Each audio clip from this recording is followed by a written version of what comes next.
இன்றைக்கு உங்களுக்கான தேவனுடைய பணித்துளிகள். நீதிமொழிகள் 18வது அதிகாரம் 21வது வசனம். மரணமும் ஜீவனும் நாவின் அதிகாரத்தில் இருக்கும். அதில் பிரியப்படுகிறவர்கள் அதன் கனியை புசிப்பார்கள். ஆமேன். தேவன் நம்முடைய சரீரத்தில் இந்த நாவை சிறியதாயும் மறைவானதாயும் வைத்து உண்டாக்கியிருந்தாலும் இதற்கு எவ்வளோ பெரிய வல்லமையான அதிகாரத்தை கொடுத்துள்ளார்.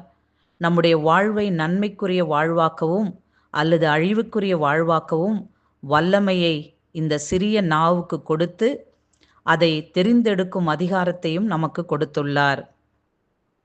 ஒரு சிறிய நெருப்பு துளியானது பெரிய காட்டையே அழித்து விடுகிறது. நாவும் அப்படிப்பட்டதுதான். இந்த நாவின் மூலம் அநேகருடைய இருதயத்தை நொறுக்கி அவர்களுடைய வாழ்வை அழித்து போடுகிறோம். அதே நாவினால் தேவனை ஆராதிக்கிறோம். இப்படிப்பட்ட நாவு நமக்கு இருக்க வேண்டாம் பிரியமானவர்களே.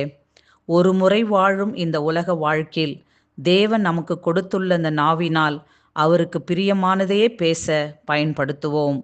ஆரோக்கியமுள்ள நாவு ஜீவ விருட்சம் என்று எழுதப்பட்டிருக்கிறது. ஆரோக்கியமான வார்த்தைகளே பேசி அநேகருடைய வாழ்வை வளமுள்ளதாக்குவோமாக. ஆமேன். God bless you all.